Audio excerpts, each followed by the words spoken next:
محمد وعلى آل سيدنا محمد كما صليت على إبراهيم وعلى آل إبراهيم في العالمين إنك حميد مجيد. أعوذ بالله من الشيطان الرجيم. بسم الله الرحمن الرحيم. إن الذين جاءوا بالإفك عصبة منكم لا تحسبوه شرا لكم بل هو خير لكم لكل امرئ منهم ما اكتسب من الإثم والذي تولى كبره منهم له عذاب عظيم.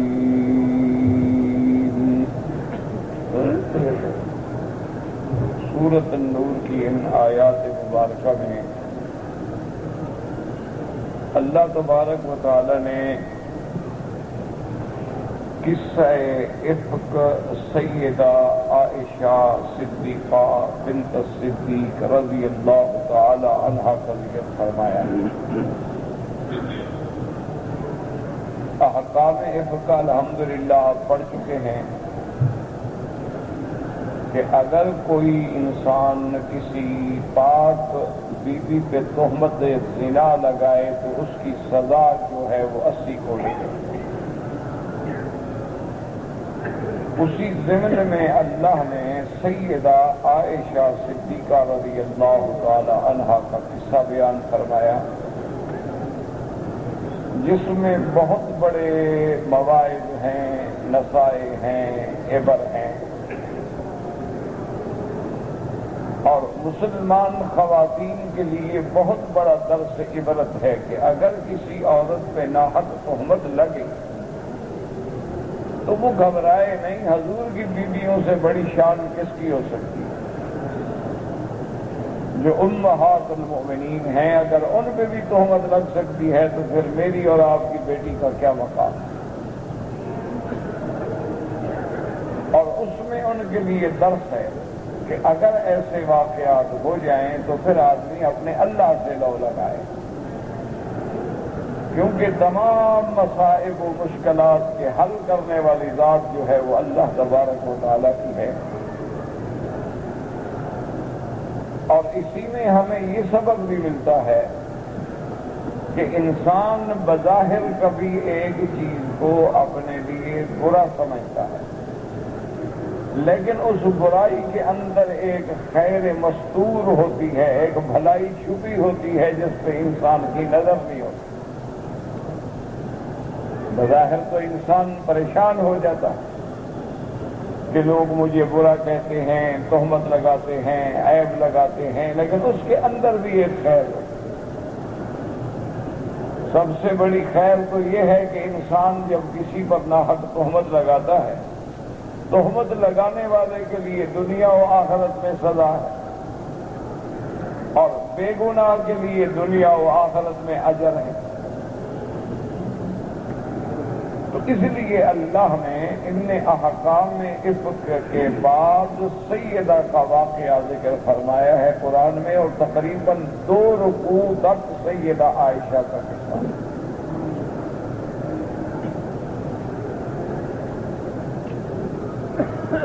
اور اس واقعے کے اسباب جو ہیں جو صحیحین میں یعنی بخاری اور مسلم میں بھی اور دیگر احادیث کی کتابوں میں بھی صحیح روایات میں واقعہ یہ بنا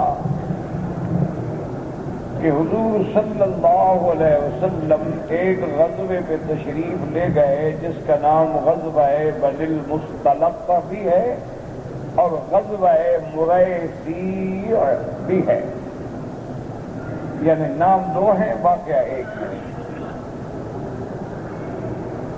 رحمت دو عالم سیدنا محمد مصطفیٰ صلی اللہ علیہ وسلم اگر کفار سے مقابلے کے لیے لشکر صحابہ کے ساتھ خود بھی تشریف لے گئے تو وہ غزوات کہلاتے ہیں. اور اگر آپ خود تشریف نہ لے جائیں، کسی کو امیر لشکر بنا کے کافروں کے مقابلے کے لیے جہاد کے لیے بھیجیں تو وہ سرایہ کہلاتے ہیں۔ تو جہاں ذکر سریے کا ہوگا مانا حضور نے حکم تو دیا لیکن خود تشریف نہیں لے گئے، اور جہاں ذکر غزوات کا ہوگا تو مانا آپ بھی تشریف لے گئے۔ تو یہ غزوہ ایسا غزوہ ہے کہ جس میں حضور بھی تشریف لے گئے، اور یہ میرے محبوب کی عادت مبارکہ تھی کہ جب آپ نے غزوے پہ جانا ہوتا تو بیویوں کے نام پہ قرعہ ڈالا جاتا، ورنہ تو ہر بیوی چاہتی ہے کہ حضور کے ساتھ سفر میں رہے۔ تو جب قرعہ اندازی ہوتی، جس بیوی کا نام قرعے میں نکل آتا وہ بیوی سفر میں ہم رکاب ہوتی۔ تو غزوہ بن المستلق میں قرعہ جو ہے وہ سیدہ عائشہ رضی اللہ تعالی عنہا کا نکلا، اور اسی میں یہ مسئلہ بھی سمجھ لیں کہ حضور صلی اللہ علیہ وسلم تمام بیویوں کے درمیان اس قسم کے یعنی ہر بات کا، سفر کا، فقد کا عدل کرنے کے پابند نہیں تھے اللہ کی طرف سے۔ اللہ نے آپ کو اجازت دی، لیکن یہ حضور کا کمال عدل تھا کہ اجازت کے باوجود بھی حضور انصاف فرماتے تھے کہ اگر کسی بیوی کے گھر میں تشریف لے جاتے تو اتنی دیر دوسری بیوی کے گھر میں بھی تشریف لے جاتے۔ اگر سفر کا موقع ہوتا تو کبھی ایسا سفر بھی ہوا ہے جیسے سفر حجۃ الوداع ہے، آپ کا آخری حج ہے، اس میں تو آپ ساری بیویوں کو ساتھ لے آئے۔ تو جب ساری بیویاں ساتھ ہوں تو پھر قرعہ اندازی کا کوئی مسئلہ ہی نہیں۔ لیکن غزوات کے موقع پر حضور صلی اللہ علیہ وسلم قرعہ اندازی فرماتے، یہ رحمت دو عالم کی شان عدل تھی، ورنہ اللہ کی طرف سے آپ پابند نہیں ہیں۔ اللہ نے آپ کو اجازت دی تھی کہ آپ جس کو چاہیں ساتھ رکھیں، آپ جہاں چاہیں رات دن گزاریں، لیکن حضور نے کبھی زندگی میں ایسا نہیں کیا، اور بلکہ اللہ کے آگے حضور ہمیشہ دعا بھی کرتے تھے کہ اللہم انی اعدل فیما املک، کہ یا اللہ جو چیز میرے بس میں ہے اس میں تو میں عدل کرتا ہوں، اور جو چیز میرے بس میں نہیں ہے اس میں میں عدل نہیں کر سکتا۔ کیا مانا؟ یعنی دل تو اللہ کے ہاتھ میں ہے، اگر کسی بیوی کے ساتھ آدمی کا رجحان قلبی زیادہ ہے تو بندہ کیا کر سکتا ہے؟ اسی لیے بعض اوقات دشمنان اسلام، منکرین قرآن و سنت جو ہیں وہ یہی اعتراض کرتے ہیں کہ قرآن پاک فرماتا ہے کہ ہر مسلمان کو 4 شادیاں کرنے کی اجازت ہے، لیکن آگے قرآن پابندی لگاتا ہے کہ وَإِنْ خِفْتُمْ أَلَّا تَعْدِلُوا فَوَاحِدَةً، اگر تم ڈرتے ہو کہ عدل نہیں کر سکو گے تو بس ایک بیوی کافی ہے۔ اور دوسری جگہ قرآن کہتا ہے وَلَن تُسْتَطِيعُوا أَن تَعْدِلُوا بَيْنَ النِّسَاءِ وَلَوْ حَرَصْتُمْ، قرآن کہتا ہے تم ہرگز برابری نہیں کر سکتے چاہے جتنا چاہو، عدل ہو ہی نہیں سکتا۔ تو اس لیے دشمن بہانہ بناتے ہیں کہ دیکھو جی قرآن کہتا ہے عدل کر سکو تو 4 شادیاں کر لو، عدل نہ کر سکو تو پھر ایک، اور دوسری جگہ قرآن کہتا ہے تم عدل کر ہی نہیں سکتے، تو جب عدل کر ہی نہیں سکتے تو مانا 4 کی اجازت تو ختم ہو گئی۔ 4 کی اجازت تو تب تھی کہ جب تم عدل کر سکو، اور قرآن فرماتا ہے کہ تم جتنا چاہو، جتنی کوشش کرو، ولو حرصتم، لیکن تم ہرگز عدل نہیں کر سکتے۔ وہ کہتے ہیں کہ جناب دیکھو یہ دونوں آیتیں آپس میں متعارض ہیں، کہ تم عدل نہیں کر سکتے ہو. جب نہیں کر سکتے ہو تو پھر تو ایک بیوی ہوگی نا. تو پھر 4 بیویوں کی اجازت کا کیا معنی؟ تو اس طرح مستشرقین اور اعداء اسلام اعداء دین اعتراض کرتے ہیں. حالانکہ ان کو سمجھنا چاہیے کہ قرآن نے جہاں عدل کا حکم دیا ہے اس عدل سے مراد کیا ہے کہ دونوں بیویوں کو برابر کا کپڑا دو، برابر کی رہائش دو، برابر کا خرچہ دو. اگر اس کو 1000 دیتے ہو اس کو بھی 1000، اس کے لیے جو کپڑا لائے ہو اس کے لیے بھی کپڑا لاؤ. اس کے پاس جتنا وقت گزارتے ہو اس کے پاس بھی اتنا وقت گزارو. اگر ایک دن رات ایک بیوی کے پاس ہے تو ایک دن رات دوسری بیوی کے پاس ہو. یہ عدل ہے. اور جو قرآن کہتا ہے کہ تم عدل نہیں کر سکتے وہ مانا دل کا معاملہ کہ دلوں کے معاملے میں تمہارے ہاتھ میں کچھ نہیں ہے. تم چاہے کتنا زور لگا لو لیکن اللہ کی مرضی ہے. کسی عورت کے ساتھ دل زیادہ مائل ہوتا ہے، کسی بیوی کے ساتھ باوجود اس کے کہ وہ شریف ہے، اچھی ہے، فرما بردار ہے، لیکن دل نہیں مانتا.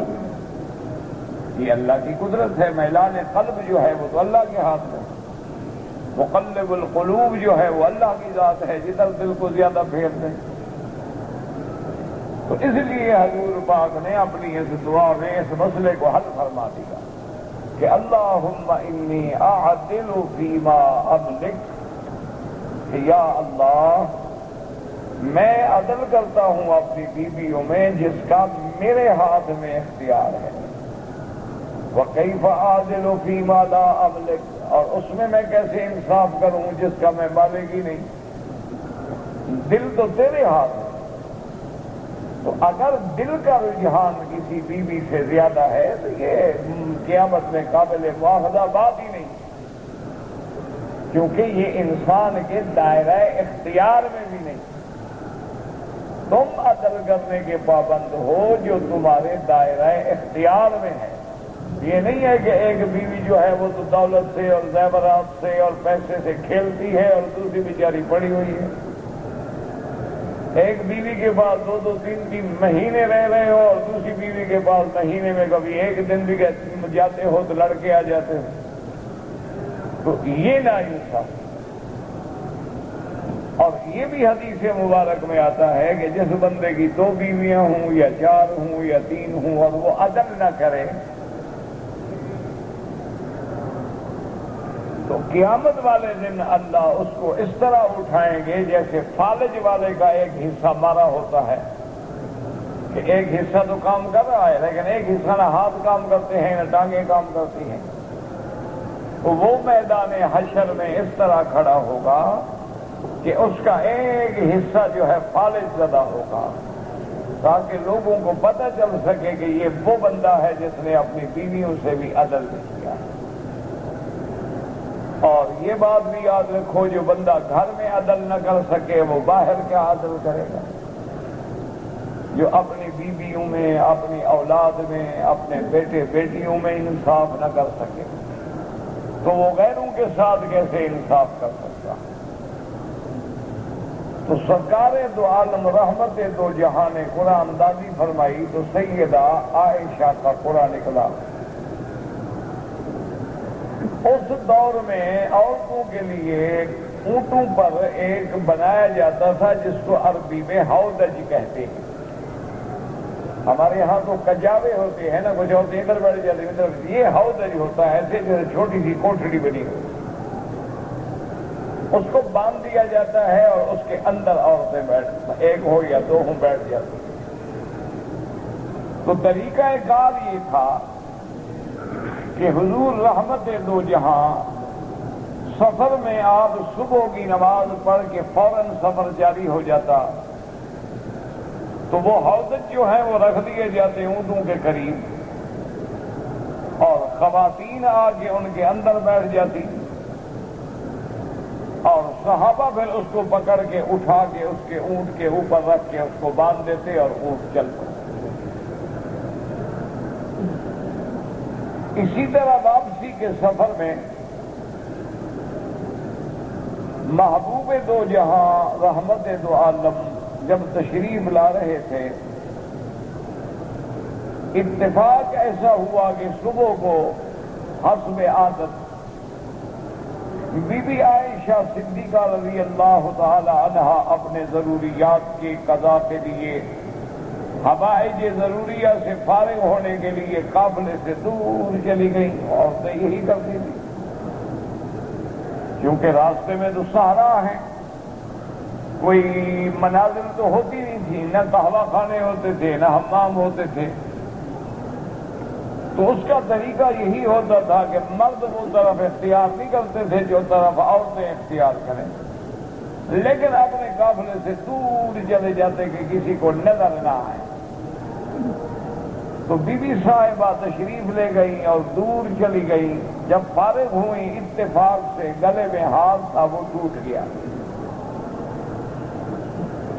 تو ہار بھی عام ہار تھا اس دور میں جو عام ہار ہوتے ہیں، تو بی بی صاحبہ اس کو چننے کے لیے اور اس کو جمع کرنے میں ایسی مصروف ہو گئی کہ دل میں یہ خیال بھی نہ رہا کہ قافلے کے جانے کا وقت ہے، اور قافلے کا جب وقت آیا تو صحابہ نے حسب عادت آپ کے حوض مبارک کو اٹھایا اور اونٹ میں رکھا، باندھ دیا، اور حضور نے قافلے کو چلنے کا حکم دے دیا۔ قافلہ چل پڑا۔ اب بھی صاحبہ جب وہاں پہنچی تو دیکھا قافلہ تو نکل گیا، تو سیدہ عائشہ صدیقہ رضی اللہ تعالی عنہا گھبرا گئی، لیکن پھر آپ نے بڑے عقل سے اور فہم سے کام لیا کہ اگر میں قافلے کے پیچھے بھاگوں تو سوال نہیں پیدا ہوتا کہ اونٹوں کی رفتار کا مقابلہ ایک نوجوان بچی کر سکے، اور اگر میں پھر بھٹک گئی تو پھر میرے تلاش کرنے کا بھی سوال پیدا نہیں ہوتا۔ تو بی بی صاحبہ نے یہی مناسب سمجھا کہ اسی قافلے والی جگہ پہ بیٹھ جاؤں، کیونکہ قافلہ جہاں رات قیام کرتا تھا نا، تو وہاں کسی نے کھانا بنایا، کسی نے پانی گرم کیا، کہیں آگ جلائی، کہیں روٹی پکائی، کسی نے کچھ کیا، تو وہ نشان بن جاتے تھے نا جگہوں کے، تو وہ جگہ معروف ہو جاتی۔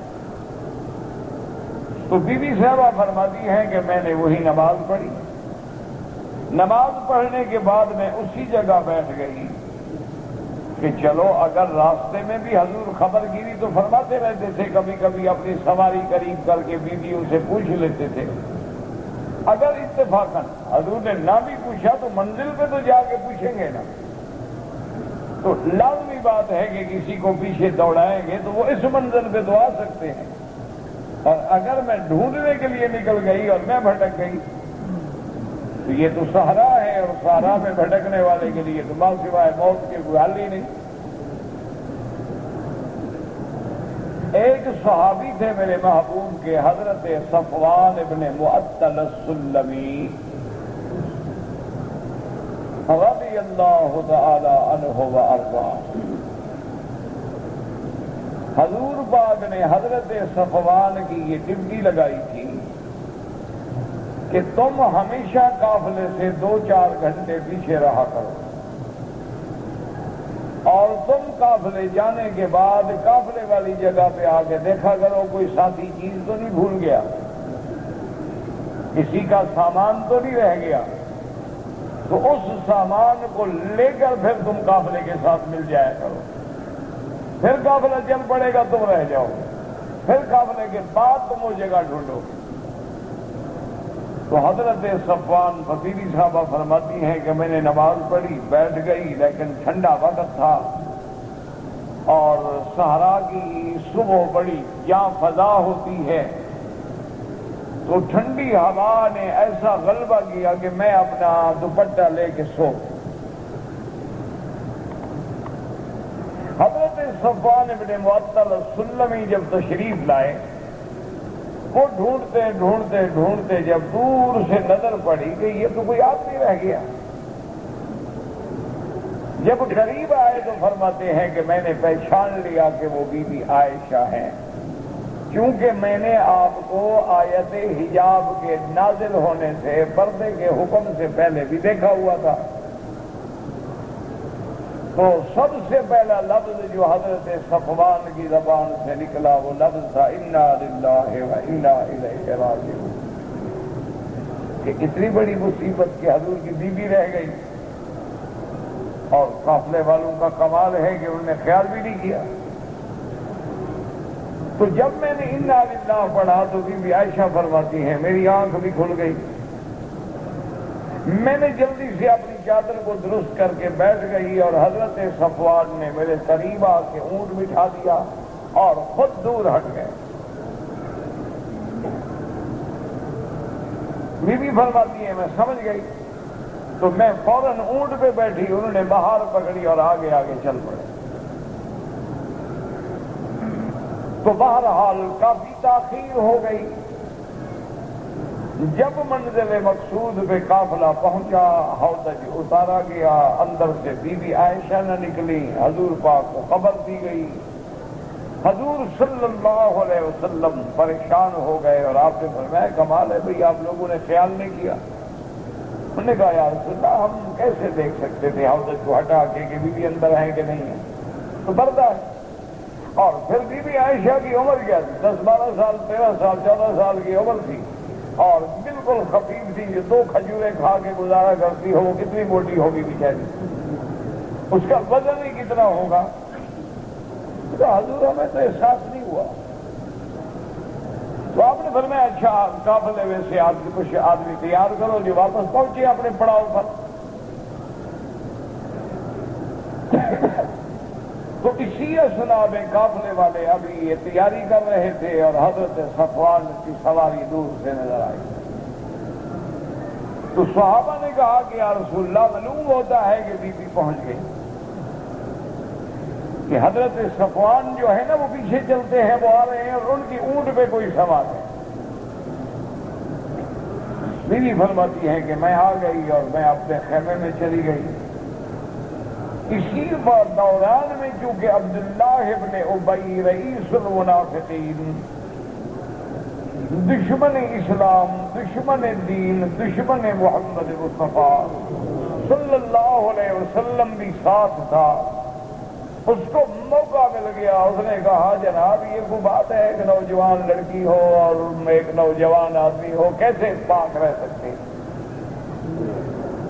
اور پھر یہ تو آمدن بھی پیچھے رہ گئی ہے، یہ کوئی بات ہے کہ بی بھول گئی کہ سفر کا وقت ہے اور وہ لیٹ کیوں ہو گئی؟ تو سب سے پہلے اس تہمت کے گھڑنے والا جو ہے وہ منافق ہے، رئیس المنافقین ہے، کیونکہ سرکار دو عالم کی بیویوں پر یا صحابہ پر یا اہل بیت اور عطرت رسول پر تہمت لگانے والا یا کافر ہو سکتا ہے یا منافق ہو سکتا ہے، مسلمان کبھی نہیں کر سکتا۔ ایمان والے کے دل میں تو خیال ہی نہیں آ سکتا کہ کوئی حلالی بیٹا اپنی ماں پہ تہمت لگائے، اور کوئی کلمہ پڑھنے والا اپنی عصمت نبی پہ اعتراض کرے گا۔ لیکن کافر اور دشمن موقع کی انتظار میں ہوتے ہیں، تو عبداللہ ابن ابی نے اس بات کو کافی پھیلا دیا، اور لوگوں میں چیمگوئیاں شروع ہو گئی، اور بدقسمتی سے کچھ مسلمان بھی اس واقعے کی لپیٹ میں آ گئے، کیونکہ جب بات چلتی ہے تو کبھی پھر اپنے بھی بیچارے بھٹک جاتے ہیں۔ تو مسلمانوں میں سے اس قصے کی لپیٹ میں آنے والے 3 افراد ہیں جن کا ذکر صحیحین میں موجود ہے، صحیح حدیثوں میں موجود ہے۔ ایک عورت ہے اور 2 مرد ہیں۔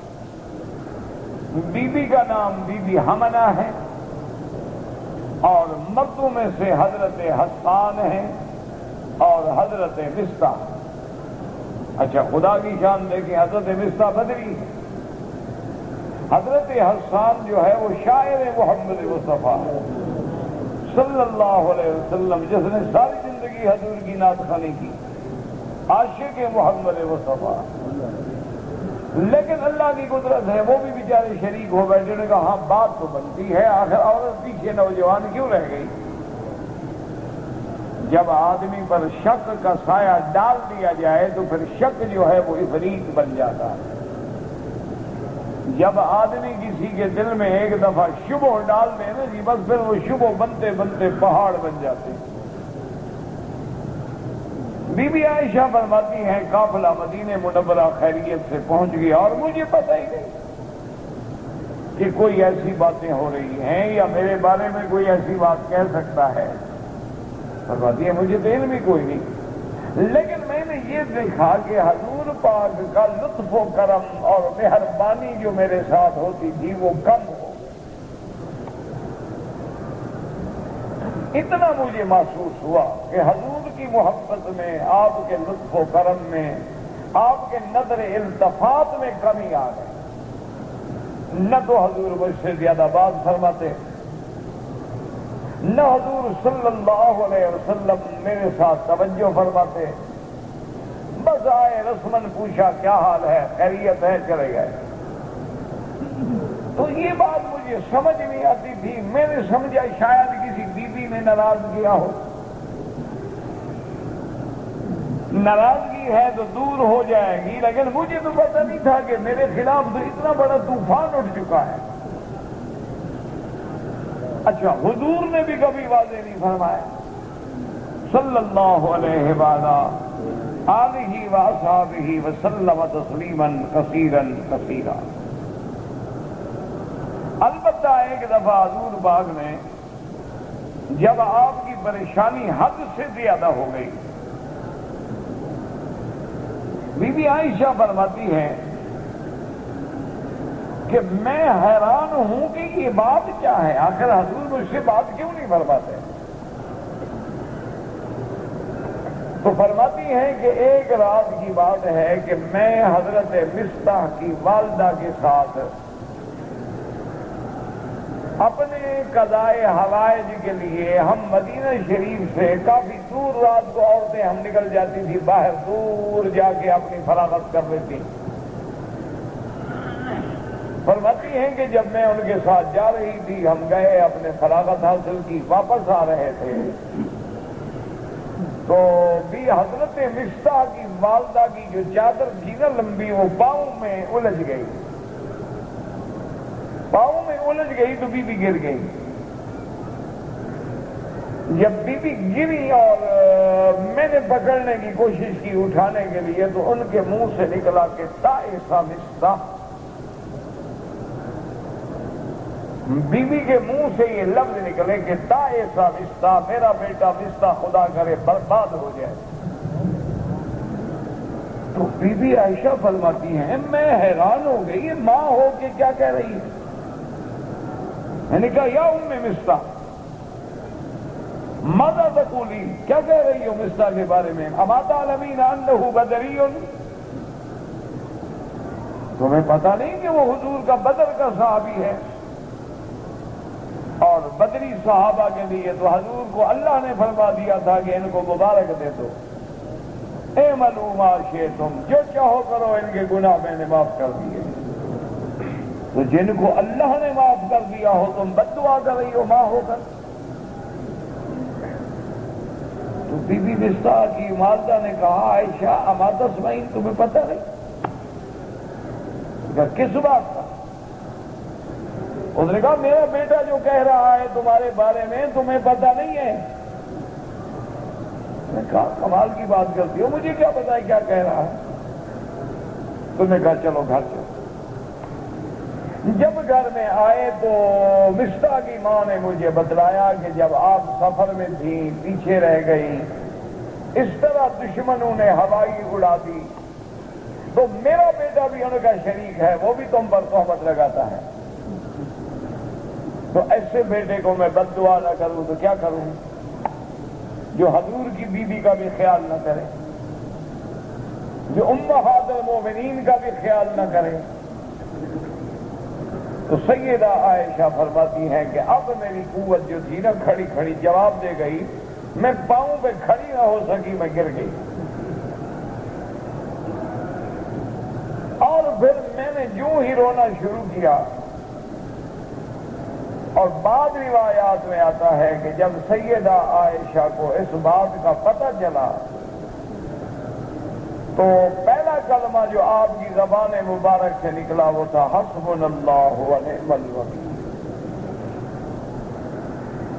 حسبنا اللہ و نعم الوکیل، یہ بڑا عظیم کلمہ ہے.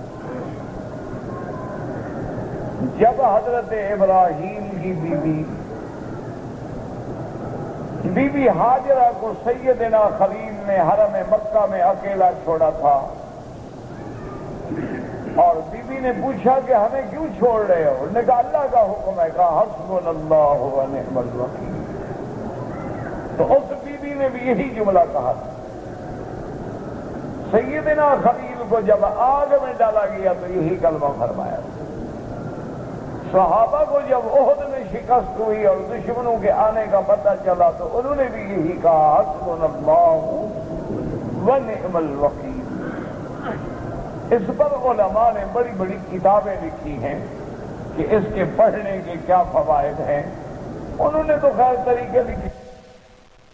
عظیم کلمہ ہے، مقدمہ ہے، بیماری ہے، مصیبتیں ہیں، دشمنوں کا مقابلہ ہے، بس اس کی کثرت کرو. قید میں ہے، ہر حال میں ایسے اللہ نکالتے ہیں جیسے بال مکھن سے نکل جاتا ہے. چلتے پھرتے اٹھتے بیٹھتے بس حسبنا اللہ و نعم الوکیل، حسبنا اللہ و نعم الوکیل. کوئی عدد کی ضرورت نہیں. بزرگوں نے تو خیر طریقے لکھے ہیں. بعض فرماتے ہیں 300 دفعہ پڑھا کریں، بعض بزرگوں نے لکھا ہے 500 دفعہ پڑھا کریں، بعض بزرگوں نے لکھا ہے کہ اس کو 373 بار پڑھا کریں. بہرحال ان کے اپنے اپنے تجربے ہیں، ان کی باتیں اپنی جگہ پہ بالکل درست ہوں گی. لیکن میرا عرض کرنے کا مقصد یہ ہے کہ یہ ایسا کلمہ ہے کہ اگر کوئی آدمی مقدمات میں پھنس گیا ہے، قید میں ہے، اس کو آپ بتلائیں کہ اٹھتے بیٹھتے وضو ہے نہیں ہے، ہر نماز کے بعد دن میں رات میں اس کو بس اپنی حفظ جان بنا لے تو اللہ کے قرآن کہتا ہے فانقلبوا بنعمۃ من اللہ وفضل لم یمسسہم بسوء، کہ اس کلمے کے کہنے کے بعد اللہ نے صحابہ کو ہر قسم کے نقصان سے بچا لیا. تو القول الجمیل فی فضل حسبنا اللہ و نعم الوکیل. اسی طرح القول الجلیل فی قول حسبنا اللہ و نعم الوکیل. اور بڑی علماء نے اس پہ کتابیں لکھی ہیں، اس کے فوائد لکھے. اور کیوں نہ ہوں فوائد جب اللہ کے قرآن کا بات کلمہ ہو، جب انبیاء علیہم السلام نے پڑھا ہو. تو بہرحال بی بی فرماتی ہے کہ میں بستر سے لگ گئی، اب رونے کے سوا میرے پاس کوئی سہارا نہیں تھا. فرماتی ہے کہ اس کے بعد حضور آئے. بی بی عائشہ فرماتی ہیں خدا جانے مجھ میں اتنی طاقت بھی کیسے آ گئی کہ میں کھڑی ہو گئی. اور میں نے کہا یا رسول اللہ اذهب الى ابوایا، میں ماں باپ کے گھر چلی جاؤں؟ آپ نے فرمایا ہاں فضل چلی جاؤ. میں نے کہا جب حضور بات ہی نہیں فرماتے ہیں تو حضور کو دیکھ کے میرا اور دل جلتا ہے. تو چلو ماں باپ کے گھر جاؤں گی. عورت کا سہارا کیا ہوتا ہے؟ یا خاوند کا گھر ہوتا ہے یا ماں باپ کا گھر. ایسی میں آئی، مجھے اپنی والدہ نے بڑی تسلی دی. انہوں نے کہا عائشہ کیوں غم کرتی؟ تمہارے جیسی خوبصورت بیوی ہو اور محمد مصطفیٰ جیسا شوہر ہو تو دشمن تو اعتراض کریں گے، یہ کوئی نئی بات نہیں ہے. انہوں نے کہا بیٹی گھبراتی کیوں ہو تم؟ اگر تم اللہ کے ہاں پاک ہو تو پھر گھبرانے کی کیا ضرورت ہے؟ اور جہاں ایسی جوڑی ہوگی جس جوڑی کی مثال کائنات میں نہ ہو، نہ میرے مدنی جیسا کوئی پیدا ہوگا نہ کوئی عائشہ پیدا ہوگا. وہ بھی اللہ نے حضور کے لیے چن لیا تھا، اور اللہ نے کہ حضور کو میری سیدہ امہات المومنین عائشہ کے لیے چن لیا تھا.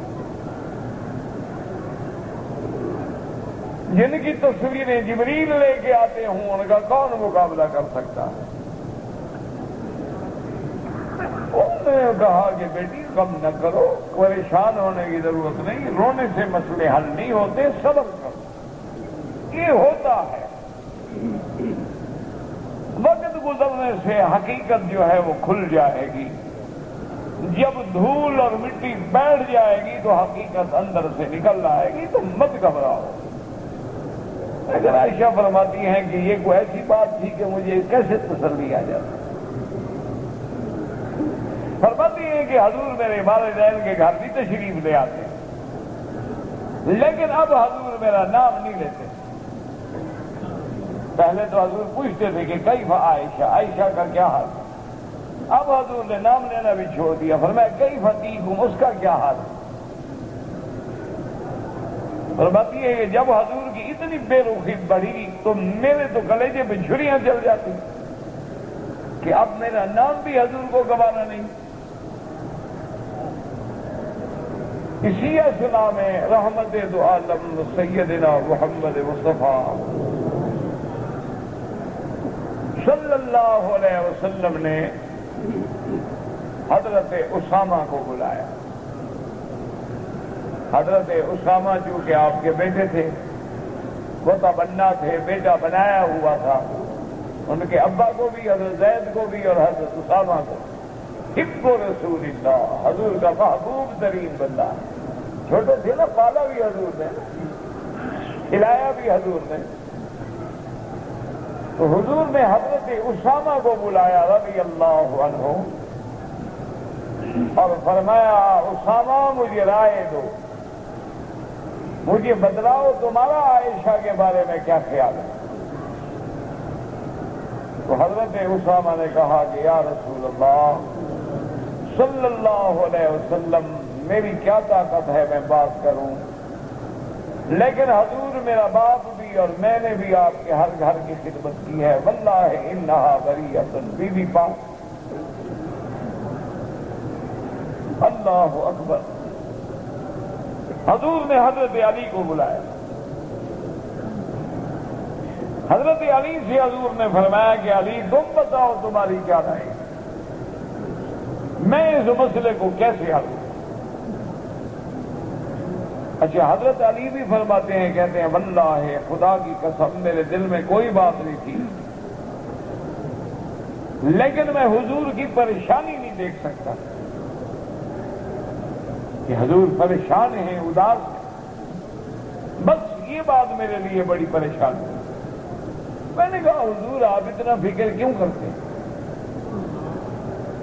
اگر آپ نے تفتیش کرنی ہے اس واقعے کی تو بی بی عائشہ کی جو کنیز ہے بی بی بریرہ، اس سے تشدد کیا جائے، وہ حقیقت بتا دے گی۔ وہ کنیز ہے، ہر وقت ساتھ رہتی ہے، تو بی بی بریرہ سے تحقیق کی جائے تو ایک عورت ہے، وہ کیسے تشدد برداشت کر سکتی ہے۔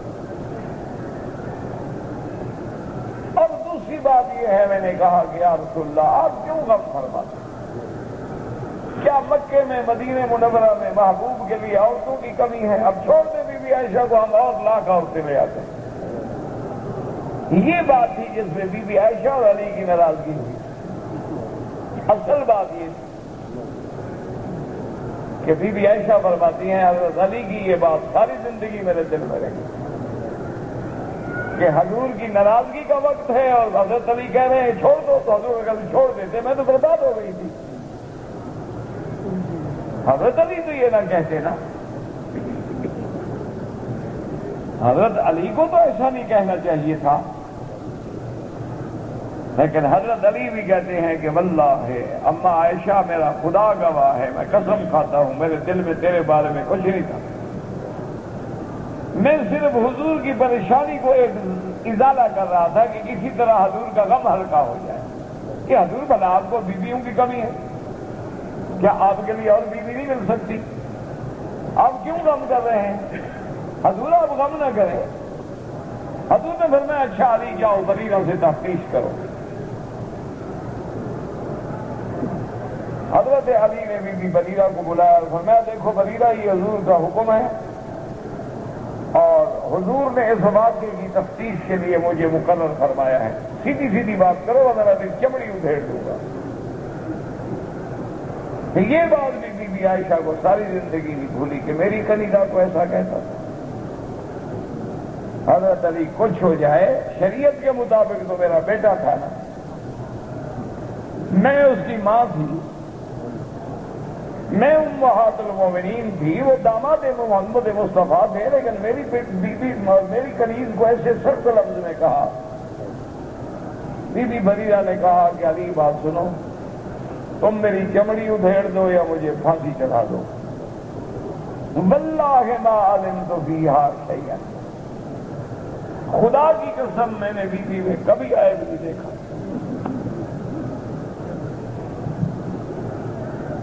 رضی اللہ تعالی عنہا وارضاہا۔ حضور کی بیویاں کیسے عیب والی ہو سکتی ہیں؟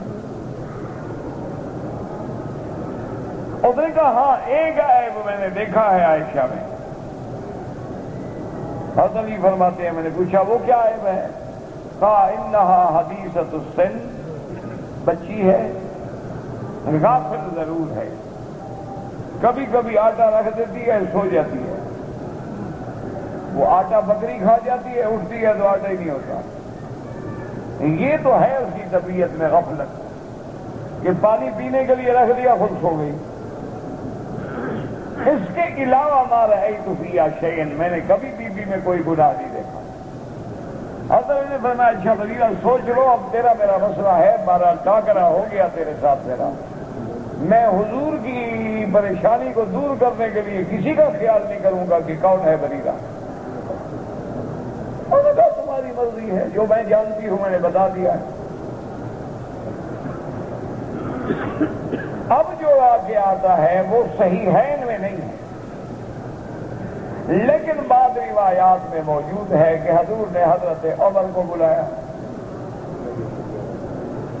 آپ نے فرمایا کہ عمر مجھے رائے دو، مشورہ دو بی بی عائشہ کے بارے میں۔ حضرت عمر کانپ گئے، اتنا بہادر آدمی، اتنا بڑا جری آدمی، کہتا ہے میں کانپ گیا کہ حضور کی بیوی کے بارے میں بات کروں۔ یہ حضور کی بیوی ہے، کوئی مذاق ہے؟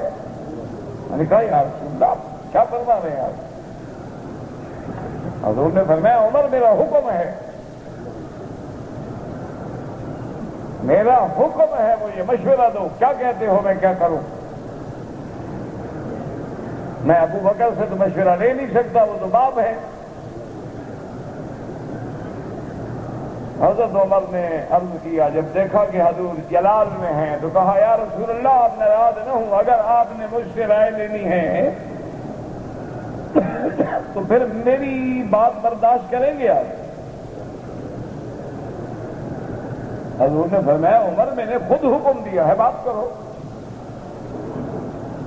انہوں نے کہا یا رسول اللہ ایک بات بتا دیں، عائشہ سے شادی آپ نے اپنے منشے سے کی ہے یا حکم خدا سے کی ہے؟ اللہ اکبر! دیکھیں عمر کہاں تیری رائے پہنچی۔ فدا کا بھی و امی، ہمارے ماں باپ بھی حضور کے صحابہ پہ قربان۔ واہ عمر! اب کری ایسے تو نہیں تھا نا جی، مسئلے کی بنیاد پکڑ لی۔ انہوں نے کہا یا رسول اللہ آپ نے خود شادی کی یا حکم ربی تھا؟ حضور نے فرمایا کیا کہہ رہے ہو ابو بکر عمر؟ جبریل صورت لے کے آئے کہ ہذہ زوجتک، یہ تمہاری بیوی ہے۔ انہوں نے کہا یا رسول اللہ اگر اللہ کے حکم سے شادی کی ہے، عمر کو تو بیٹے کے لیے اچھی بیوی مل جاتی ہے، خدا کو محمد کے لیے اچھی پاک بیوی نہیں ملی، آپ کو شک ہے؟ اللہ کو ڈھونڈنے میں پتہ نہیں لگا کہ کون سی بیوی کو گھر بھیج رہا ہوں نبی کے؟ حضرت عمر فرماتے ہیں فسر عن رسول اللہ، حضور کا چہرہ ایسے کھل گیا جیسے گلاب کھلتا، اطمینان ہو گیا نا دل کو۔ انہوں نے کہا حضور ایک اور بات بھی بتا دیں، ناراض تو نہیں ہوں گے؟ انہوں نے کہا نہیں۔ فرمایا یہ جو گندی مکھیاں اڑتی ہیں آپ کے بدن پہ بیٹھتی ہیں؟ انہوں نے فرمایا نہیں، اللہ نے مجھے محفوظ رکھا ہے، کوئی گندی چیز، مکھی گندی مچھر یہ چیزیں میرے پاس نہیں پٹکتی۔ تو حضرت عمر نے کہا یا رسول اللہ اتنی چھوٹی مکھی کو تو اللہ پاک نبی کے بدن پہ نہیں بیٹھنے دیتا، ناپاک عورت کو نبی کے سینے پہ لٹا دیا، کیا کر رہے ہیں آپ؟ کہتے ہیں حضور پاک صلی اللہ علیہ وسلم کو بڑی خوشی ہوئی لیکن حضور نے بات نہیں کی۔ اب میں اچھا عمر جاؤں۔ بی بی عائشہ فرماتی ہیں فقدم رسول اللہ، حضور گھر میں آئے،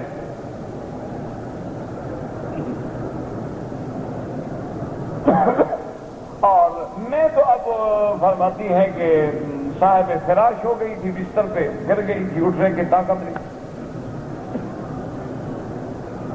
حضور آگے بیٹھے اور آپ نے اللہ کی حمد و ثنا کی اور فرمایا دیکھو عائشہ، ان کنت بریۃ، اگر تم پاک ہو تو اللہ تبارک و تعالیٰ تمہاری مدد فرمائیں گے، اور اگر تم سے گناہ ہو گیا ہے تو اللہ سے استغفار کرو، معافی مانگو، اللہ معافی دینے والے ہیں۔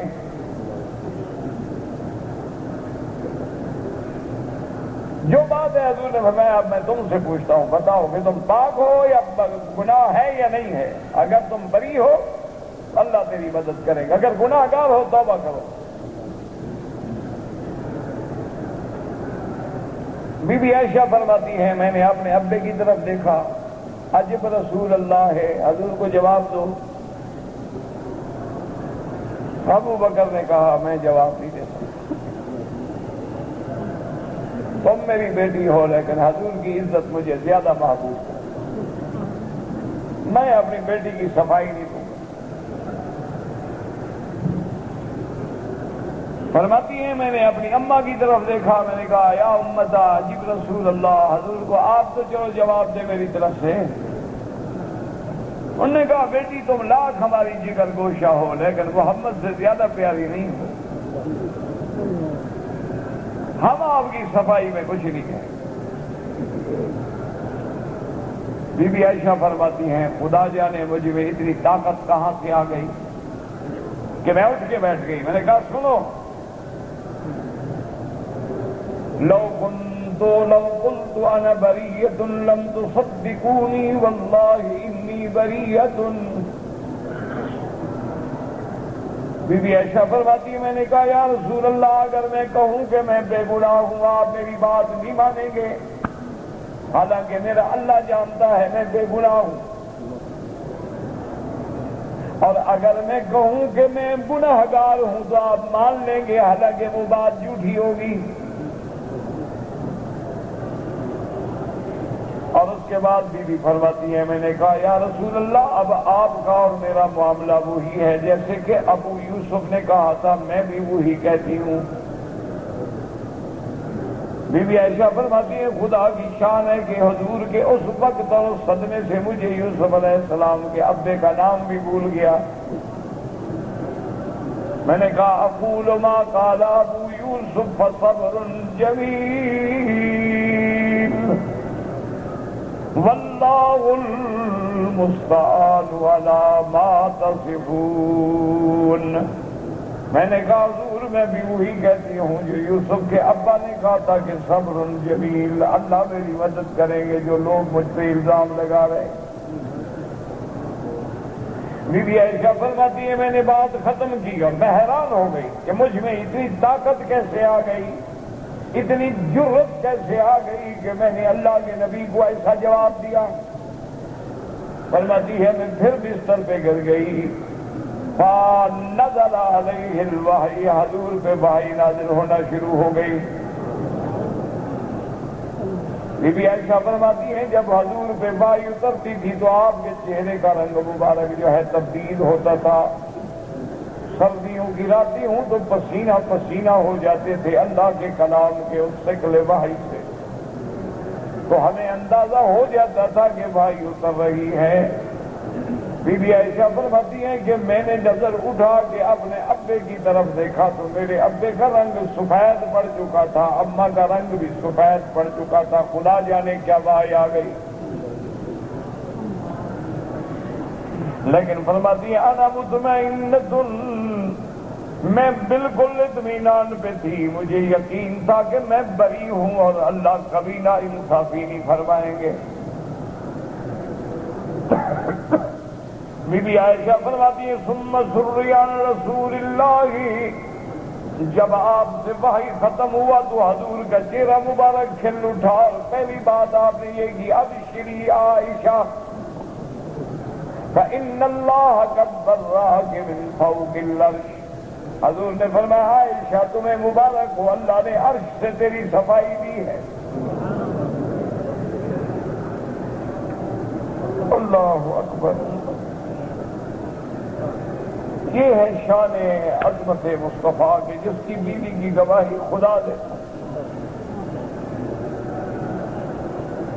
مولا تیرے نبی یوسف پہ تہمت لگے تو بچہ گواہی دیتا ہے، محمد کے گھرانے پہ لگے خدا خود گواہی دیتا ہے، وہاں بچوں کو نہیں بلوایا جاتا۔ بی بی مریم پہ گواہی لگے تو حضرت عیسیٰ گواہ ہے، لیکن جب عائشہ پہ تہمت لگی اللہ نے فرمایا میں جو گواہ ہوں۔ اس لیے حضور پاک نے فرمایا کہ ابشری عائشہ فإن اللہ قد براک من فوق العرش، عائشہ مبارک ہو اللہ نے تیرا عرش سے فیصلہ فرما دیا ہے۔ حضرت ابو بکر بھی ہوش میں آ گئے، میری اماں بھی ہوش میں آ گئیں، اور حضرت ابو بکر جوش میں آ کے کہا قومی، فرمایا قومی عائشہ فاشکری رسول اللہ، میرے ابا نے مجھے حکم دیا کہ عائشہ اٹھو، اٹھ کے حضور کا شکریہ ادا کرو۔ کیوں؟ اگر اللہ کے نبی نہ ہوتے تو بھائی کیسے آتے؟ میری اماں نے بھی کہا قومی فاشکری رسول اللہ صلی اللہ علیہ وسلم، عائشہ اٹھ کے اللہ کے نبی کا شکریہ ادا کرو۔ تو فرماتی ہیں کہ میں نے کہا ابا آپ سے دونوں سے کہا کہ لا اشکر الا اللہ، اللہ، یہ بات عائشہ کر سکتی ہے اور کسی کی طاقت ہے یہ بات کہے؟ یہ بات جو ہے نا بی بی عائشہ کہہ سکتی ہے، وہ محبوبہ ہے، حبیب خدا ہے۔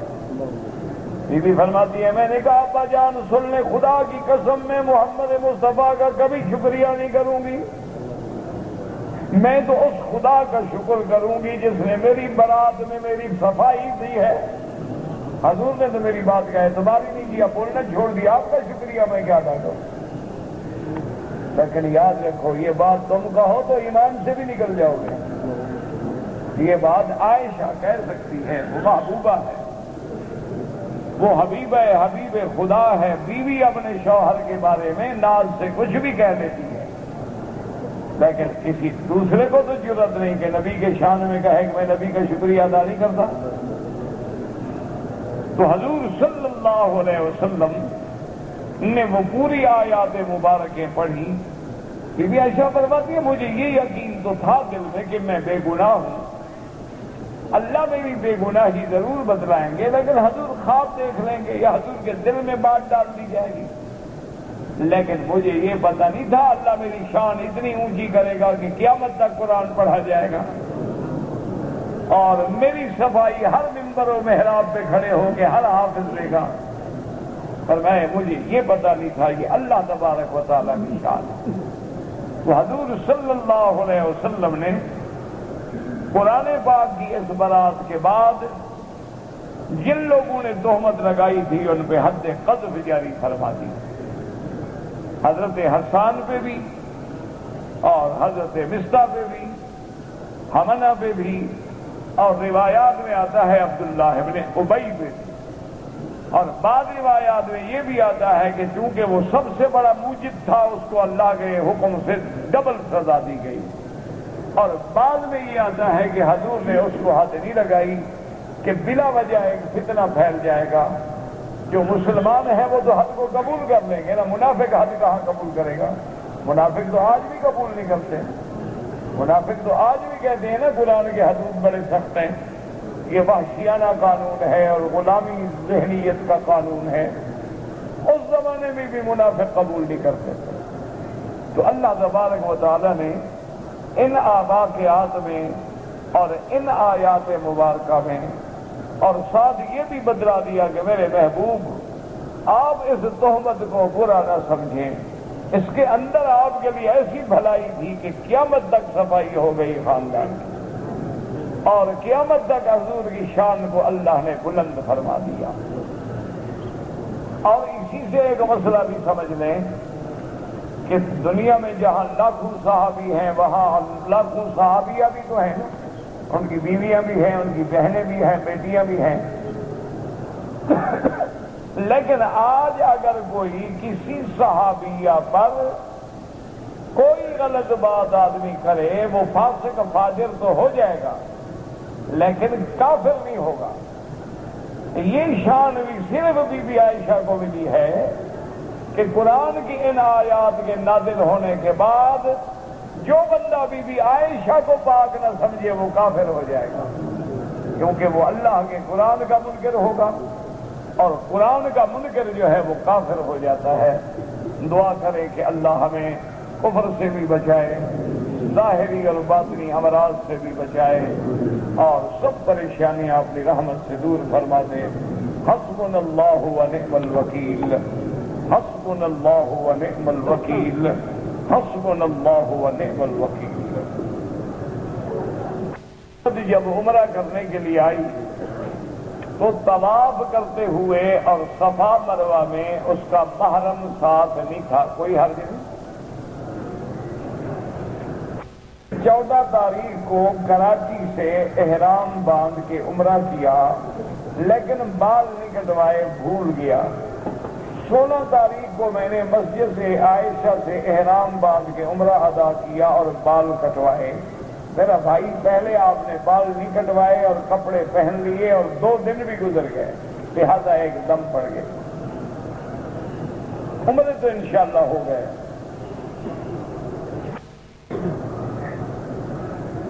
کہتے ہیں جی کہ اگر ایک آدمی رفع یدین کرتا ہے اس کی بھی نماز ہو جاتی ہے اور نہ کرنے سے بھی ہو جاتی ہے، تو نبی تو لڑانے کے لیے نہیں آئے، تیرے دماغ میں بھوسا بھرا ہوا ہے، اس کا کیا علاج ہو؟ ایک عمل ہے، سنت ہے، دونوں کے پاس حدیث ہے، کرنے والوں کے پاس بھی نہ کرنے والوں کے پاس بھی، تو دونوں حضور کے حکم پہ عمل کر رہے ہیں، لڑائی کی تو بات ہے ہی نہیں، نہ فرض ہے نہ واجب ہے۔ خدا کے بندے اس میں لڑائی والی، ایک آدمی زور سے آمین کہتا ہے، ایک آدمی ایسا کہتا ہے، دونوں کی نماز ہو گئی۔ زور سے کہنے والی روایت بھی موجود ہے، ایسا والا حکم بھی موجود ہے، تو جب دونوں حکم موجود ہوں تو امت کے لیے رعایت ہے، لڑائی کیا ہے؟ ایک آدمی سفر میں قصر پڑھ لے، ایک آدمی پوری نماز پڑھ لے، نماز دونوں کی ہو جائے گی، یہ لڑائی ہے یا رحمت ہے؟ تیرے دماغ میں کچھ بھوسا بنا ہوا معلوم ہوتا ہے۔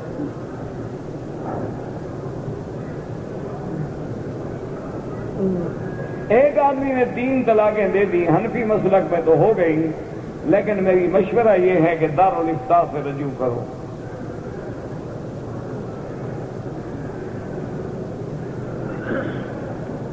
پتہ نہیں کیا ہے جی، بیوی کے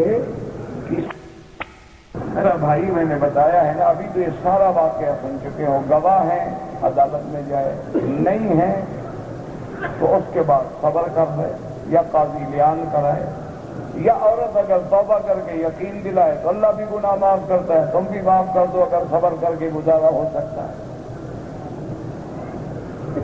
میں نے 10 ریال راستے میں ملے، غریبوں کو دے دو۔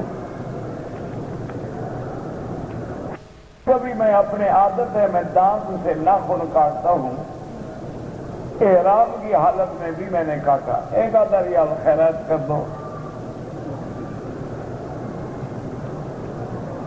میرا بھائی جب بھی کسی نے ملنا ہو نا، اتنا مہربانی کیا کرو کہ عشاء کی نماز کے بعد آپ یہاں بیٹھ جائیں، میں جب واپس آؤں گا آرام سے ملیں، کوئی مسئلہ نہیں۔